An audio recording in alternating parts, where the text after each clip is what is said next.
In this episode, I design a space shuttle, the Sentinel-1 exits Kerbin's SOI, and I have fun with Separatrons. All of this and more coming up right now.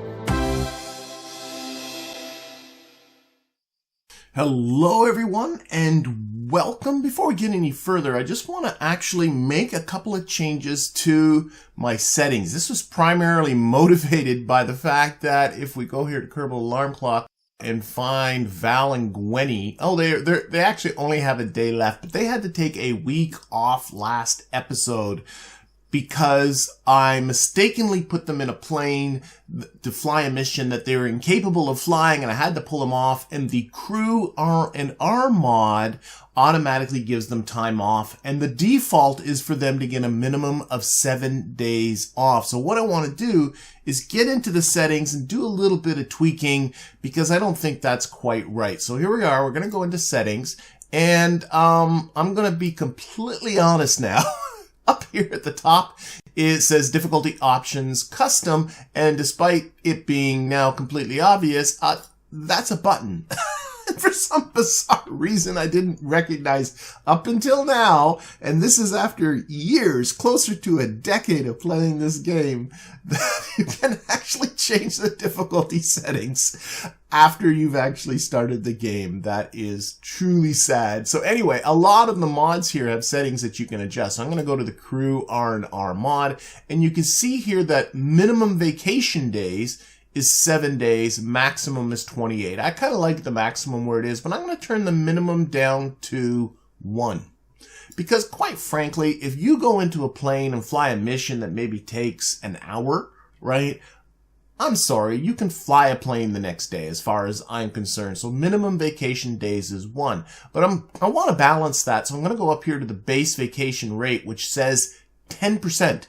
So I have to interpret what that means is if you go on a mission that says, say, takes a couple of days, then, which is 12 hours, 10% of that would be the amount of vacation time you would get. So 10% of 12 hours isn't 1.2 hours, like just a little over, not even an hour and a half, and you're back on the job. To me, that's not right, especially if you're in space. I think there is a bit of a contradiction here, a bit of a discrepancy in jet missions in Kerbin's atmosphere, and space missions. Space missions are obviously much more arduous than flying jets would be, but I wish there was a way for this to distinguish between the two, but it can't. So what I'm going to do, I was thinking like going to the moon, going to the moon, landing, coming back, that takes a couple of days. They should at least get a couple of days off, I would think. So I'm going to move this up to 100%.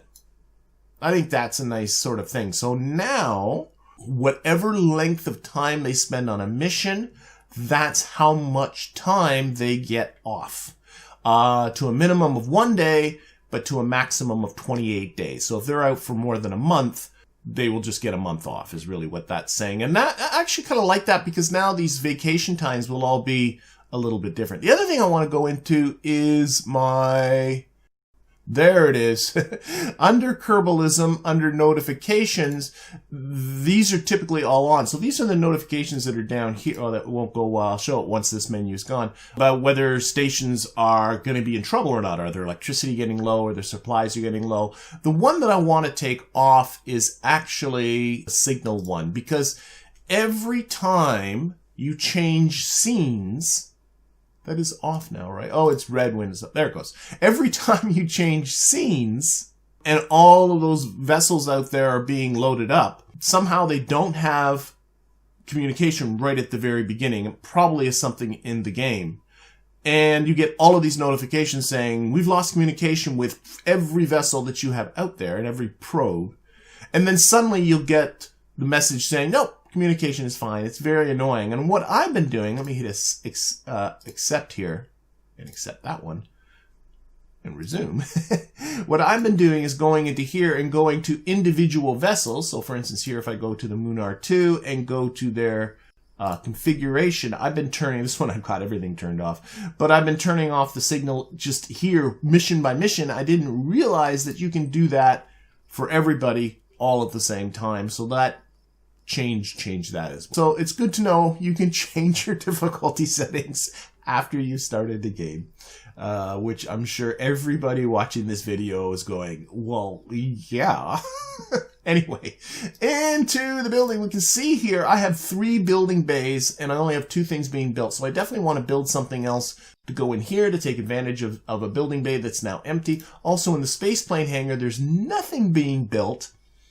And I think I want to kind of start there. I got something special in mind, and this came from a discussion really, actually it was during the last premiere chat I think this came up, is shuttles. You know, I've been waiting for Mark III plane parts because that's what allows you to build something that actually looks like, you know, the space shuttle that we all think about, but there's no reason you can't build a space shuttle out of Mark II parts. So that's what I'm going to do. I want to build a space shuttle out of Mark II parts, something that can put into orbit small payloads. Payloads in the order of perhaps a ton or so. In fact, actually, just to sort of do a very quick check, let's take a look, for instance, at the Maxwell 9 here that's coming up. And if we take the whole booster away, and we can take a look here at this vessel. This vessel has a mass of 770 kilograms. I want to build something that could kind of put something like that into orbit so that it can go off and do its thing and then come back down and land. Space shuttles, honestly, from a practical standpoint, I'm not sure how practical they are from a cost-saving standpoint. I mean, this booster is not particularly expensive. I don't recover any of it, but the cost of lifting something like a shuttle, just in terms of fuel, it's pretty freaking expensive. The real-world shuttle actually kind of demonstrated that its cost savings when it came to putting things into orbit was kind of questionable. Despite its obvious coolness, there's a reason why, with all the advances that we're seeing from organizations like SpaceX and what's coming from Boeing and things like that, they're not talking space shuttles, and there's a good reason for it. And will that fit?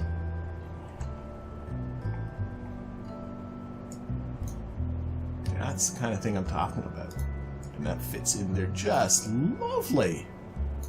So that's the kind of thing I'm talking about. So, you know, stuff that's built out of 0.625 meter parts. I'm not entirely... Will a 1.25 meter tank... You know what? Even 1.25 meter parts will fit in there fine. Nothing bigger than that, though, but that's about the end of it. So I'm going to chuck this away. Now that I know it fits. Let's set this as the root part temporarily.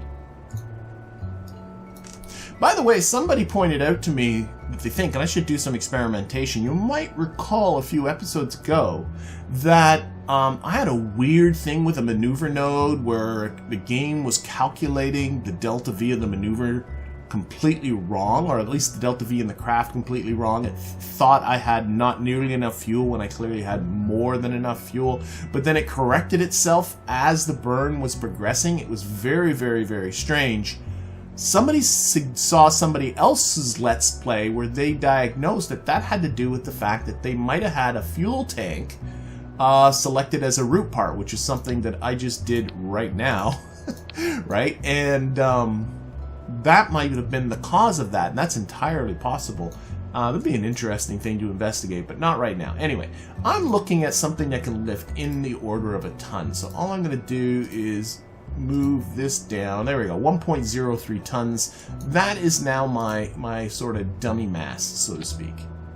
And then I'll attach my dummy mass to that. And that gives me a good idea of what the final vehicle is going to be. And this is a Mark II space shuttle.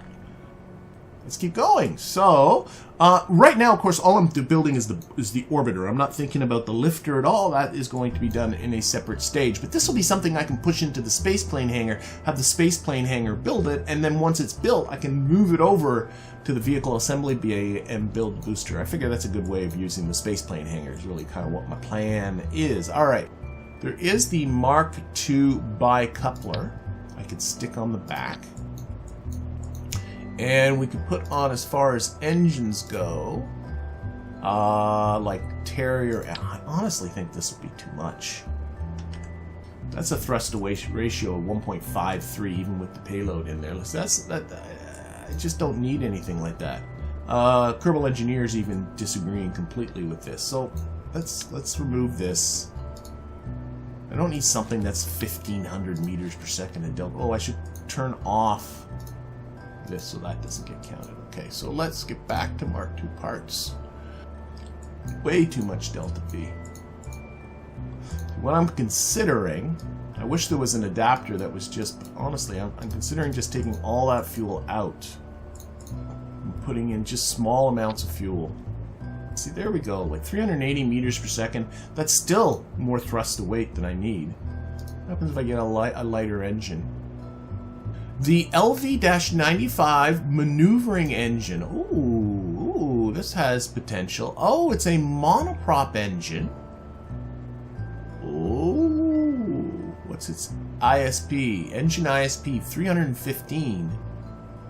Not quite up to where the Spark is, but less mass, very small. That has potential.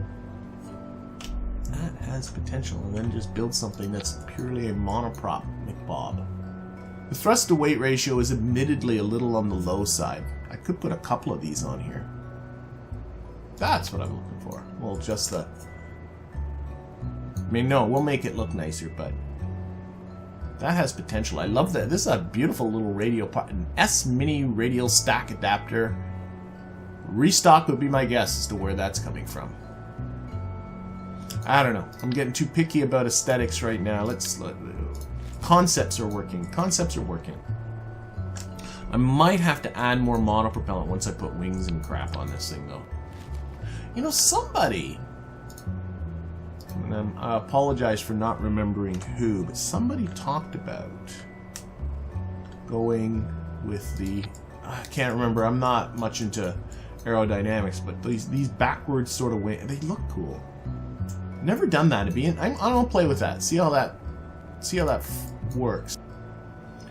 Going forward to cool. Going forward to cool. Okay, and then we need some elevons here at the back. Now these are going to be on an angle, and I'm not sure if that's important or not.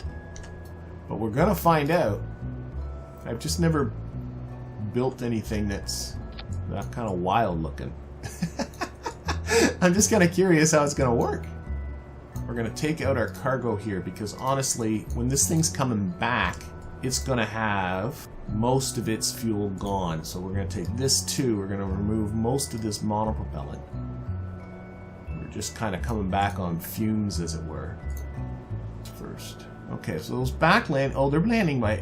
okay, we can raise that wing up quite a bit.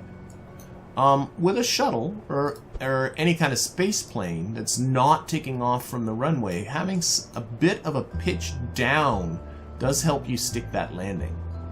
Alright, yeah, electrical generation, I really should be thinking about that too. Not that it needs a lot, because...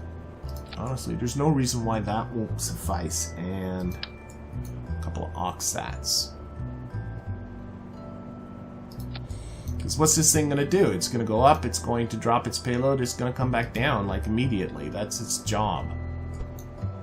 I think it's time to put this thing to the test. Simulate! Get our periapsis down around 30 kilometers or so. That's cool. The cool thing, too, when it comes to Kerbalism and monoprop engines is monoprop engines have unlimited ignitions. So that really is kind of nice for working orbiters not to have to worry about ignitions. Something to think about. We're not obviously going for the runway. I just want to see if I can control this thing on re-entry. Oh my god, this thing. Oh, why did I build this way? It's so weird looking. Like, if this doesn't work, I could easily just take both of these wing parts and just flip them and put the control surfaces on this flat edge. But if this works, I don't know, doing something goofy looking, just to do something different. Why not? Boy, its thing does not want to stick. Just doesn't. I'm pitching up now as hard as I can, and you can see it. And we're not even that low into the atmosphere yet. Really wants to pitch forward. I'm also looking at the position of these thruster blocks.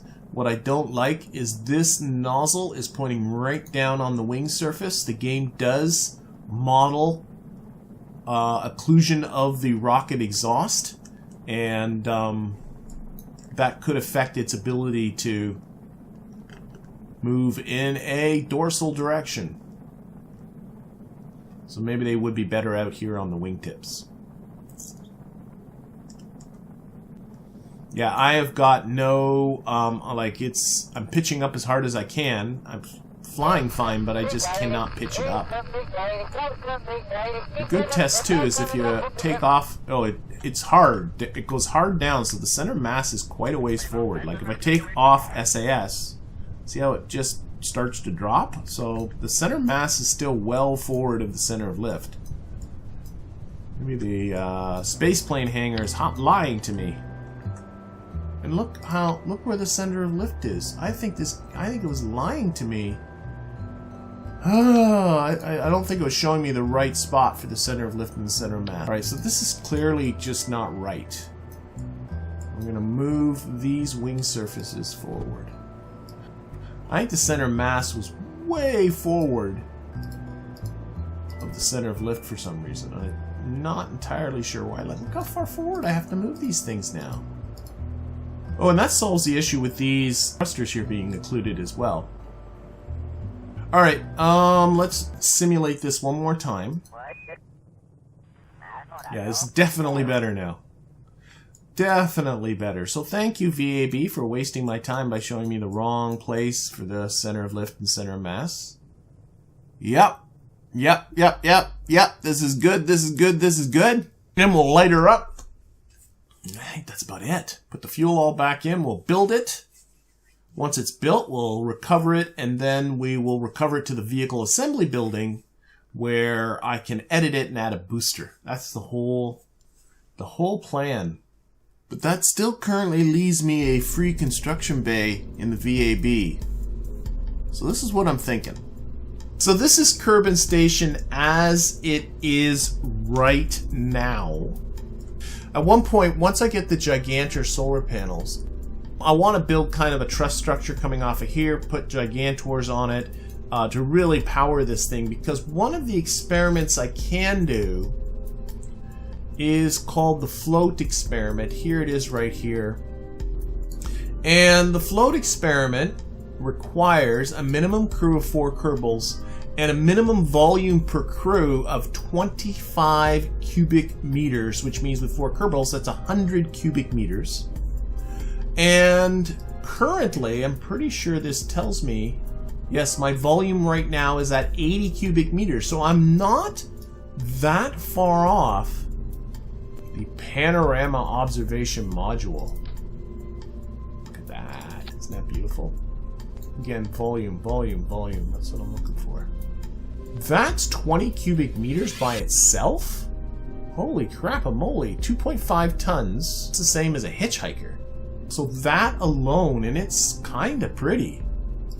Kind of gorgeous. It does not add... Oh, it adds 4 crew capacities too. Does it light up? Because if it lights up, I'm all over it. It's got to light up.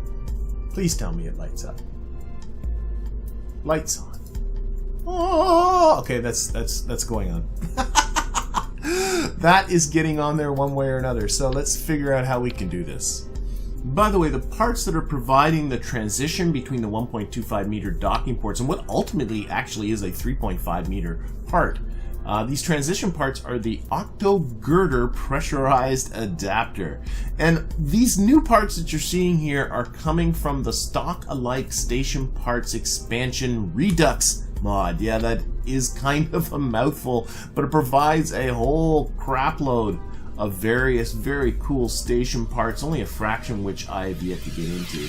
Also on this module is another 2,000 units of electric charge. That extra electric charge is so that it can get through the night while running that float experiment. The float experiment does have some high electricity demands, and speaking of which, I also added on another module, put on some more solar panels. I built this one as cheap as I could. I'm just going to stick it on the end here. I'm really considering this just a temporary thing until I get some Gigantors up here, which really should end any electricity problems I might have in the future.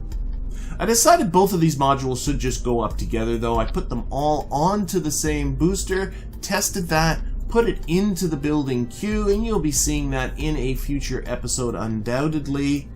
But right now I need to get back to the Space Center where I discovered my settings changes had a consequence I didn't see coming. We have Lagerfurt and Kerbal coming up in a little over an hour and a half, so let's warp ourselves to Sunrise. We got ourselves a level 3 pilot, which grounded a mission last time. That should get the trick done. Oh, look at that. The timing's just about perfect. It's another Kerbalism experiment called the Cloud experiment that requires a level 3 pilot in order to perform it. And I only have one level 3 pilot, and that's Lagerfurt. So we're going to clear everybody else out of here and find them. Where are you? Who's our level 3 pilot here? Oh shoot. Cancel for a second then? I got a feeling. Cancel. My alarm clock in my Lagerfurt. What? Now it's saying 20 days. Oh, my adjustments may have messed this all up. Ah, nuts. Oh, I think I burned myself. Oh, I think I gotta. I didn't think. Oh, I guess I live by the sword, die by the sword. So as soon as I made those changes to the crew R&R mod, it reflectively. So, like for instance, Valentina is ready right away, but Lagerfurt's gonna be 21 days because I guess he spent a lot of time in space.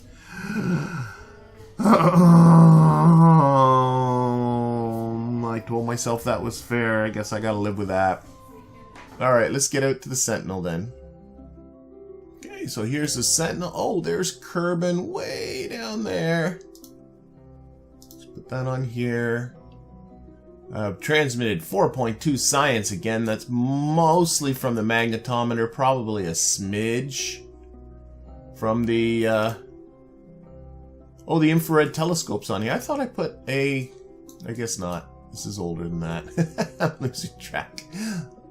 Alright, anyway. This fella is on its way out of Kerbin's SOI and on its way into an orbit about the sun. So let's get that done.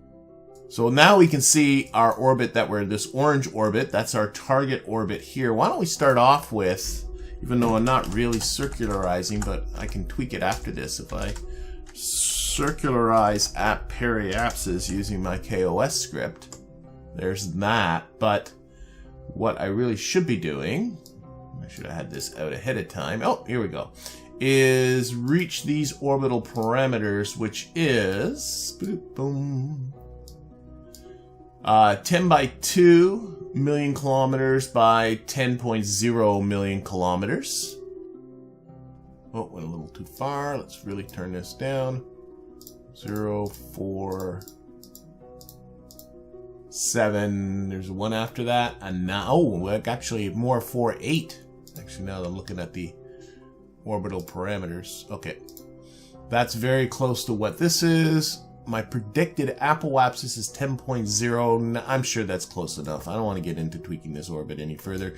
So this is a 707.2 meter per second burn. Still have 1172 meters per second left in the vehicle. So it's good to know that my math worked out. Unfortunately, that burn isn't coming up for another 171 days. Yeah, there's not a lot you can do about that. So that's not coming up for a while. We'll say goodbye. But of course, while it's doing all that, it's going to be collecting infrared telescope data. There's what I'm looking at. Is it not invalid situation for the telescope? Why is that? I really don't know. I'm wondering. Needs to be space high. Bodies allowed, home body. I guess maybe the infrared telescope only works. Bodies allowed, home body. So I think infrared telescope only works around Kerbin. Okay. Either way, I need it for this contract, so there's not like I hadn't really much choice, but that's a good thing to know. So maybe I should put one of these in orbit around Kerbin and get it doing its thing. But either way, this is done for now. We'll leave it to its own devices, get back to the Space Center. I've learned something else about boot files. I learned another command. The command actually opens up the terminal for me. Normally I'm coming over here, I'm finding KOS, I'm clicking this, opening the terminal. There's a KOS command that does all that for you, and that saves me a lot of time. So that just popped up automatically. Here's the command right here across your screen in case you want to use it. Again, what the boot file does, I showed this last episode, copies the software to the vessel. I just put some print commands to do this and switches the volume to archive, which means that I now have access to all of the programs that are stored on my computer, all my KOS programs. So, where is this thing going? That's a very, very good question. Maxwell 9. Maxwell 9 is going to the moon, so we can just launch right away. Awesome. So let's just run. And while I pass on control to my launch script, I want to welcome aboard my newest patron, Greg Bolby. Thank you, Greg, for your support. It is very much appreciated, as well as the support of all of my patrons. They really do help make these videos come out on a regular basis. And if you would like to join our Patreon team, there's a link down there on the description, or you can simply just like and subscribe, leave a comment. The more engagement you show, the more the YouTube algorithm will show this video to other people. There has been a lot of discussions on the Discord recently on launch trajectories and adjusting the trajectory so that you can maximize, or actually I guess maximize the efficiency or minimize the amount of fuel you use to get to orbit, whatever way you want to think about it. And I'll admit right now, this trajectory that I use, the formula that's actually calculating this pitch for me right here, I picked it because I wanted a function that created a graph that looked very much like what I thought it should look like. It's based on absolutely very, very little. And then it just seems to work for me, so I kind of went with it. But on the Discord, there's been some playing around with other alternate trajectories, and they're coming up with bat out of hell launch going straight up and then knocking it over hard. It seems kind of old school to me, but they're getting some pretty ridiculous efficiencies out of these things. I don't know. I have to think about it. I'm definitely going to be continuing to play. I haven't played with it much. Maybe I should start playing with these things a little bit more. But I don't know, I also want a trajectory that kind of, I don't like the whole going up and then knocking it over. I actually, with one of my rockets, tried that, and the rocket immediately flipped out. So you have to design a rocket that can handle that, you know, that knocking, that hard knock over at 7.5 kilometers. But I don't know. I don't know if I want to do that. I'll have to think about it, even if it saves me fuel. And for those people that are wondering, this rockets like this, I'm finding with my launch script right now, with its nerf thrust and everything in the upper part of the atmosphere, that typically it costs about 3,450 meters per second or so to achieve an orbit, which I figure is pretty good. Though I was seeing numbers in around the 2,800 meter per second range, which is quite a bit less than the 3,400 meters per second around I'm getting. Be interesting to play around with it with different kinds of rockets too. Okay, that's an orbit, and this is going to be another test of deorbiting the booster using separatrons. This time what I've done, I've added in a smart part to delay the firing of the separatrons by 20 seconds. It has two separatrons because this isn't a very heavy booster, but it's going to have that 20-second delay built into it. So let's see how that works on separation. Here, we can close this. We don't need it. Let's see how this works on separation. So there, and it's going to wait 20 seconds. And then this thing should fire off. The trouble I was having last episode is that the exhaust from the separatrons was just pushing on the probe and messing up its orbit. So hopefully the delay will fix that. You know, eventually I'll get to the point where, there it goes. Engine malfunction. Oh, that's not good. Okay, so that's not a fair test.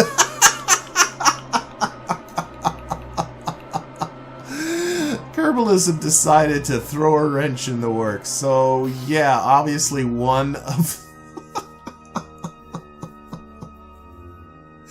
Clearly one of those separatrons didn't fire.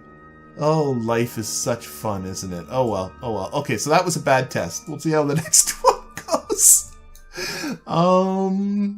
Okay, let's get to the moon. And although it's going to the moon, I don't think I've mentioned what its mission is going to be. This is, well, another mapping satellite. This is the Maxwell 9. It is on its way to the moon to do a high-resolution visual scan of the moon. That is a ScanSat contract. That means it is going to be inserted into a 250-kilometer polar orbit to facilitate the mapping that it's going to do. And of course, the contract is going to pay me off for doing this, as well as giving me a really, really cool map. Nicey nice. I am happy with that orbit. That's going to service us just fine. So we'll be able to deploy the telescope and the antenna. And this thing can start doing its job as well. The little carrier vehicle on the bottom there will deorbit and crash down into the moon, leaving the probe behind. We're going to have to leave this to its own devices and get on with, well, another mapping satellite.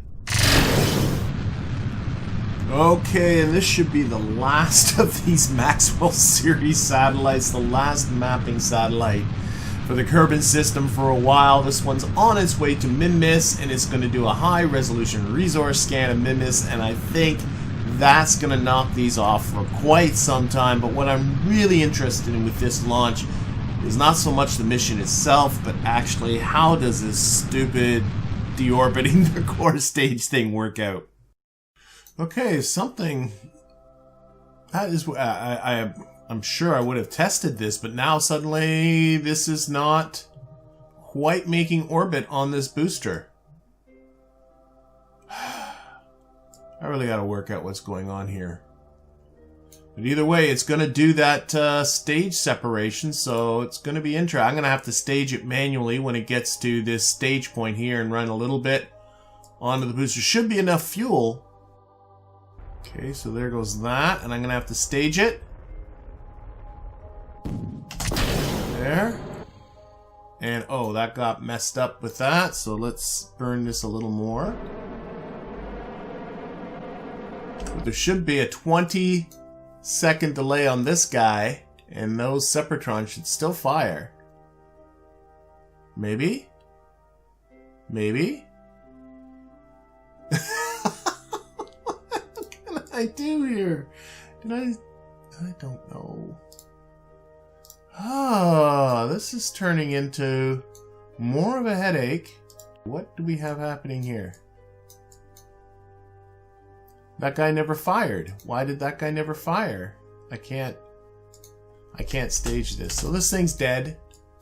Oh, I can see his periapsis didn't quite make it into the atmosphere. One day we'll get this to go right. I don't know why that didn't fire. Could have had a staging mishap. I don't know. Maybe better to have the smart part activate an action group, as opposed to depending on the staging to just fire off those Separatrons. Got a lot still coming up here, coming up very quick. You can see my space shuttle is going to be built. That's just the orbiter, of course, and we'll build a booster for that. That's coming up in less than 3 hours. Also got my Moho launch window coming up in just under 4 days, and the Moho 1 has been sitting in its service bay for quite some time here, ready for launch. Got that panorama module, that's going to be ready in less than a day. So lots of stuff coming up, but I think at this point I'm going to be ending this episode. So I'm thanking you for watching and hoping to see you again next time.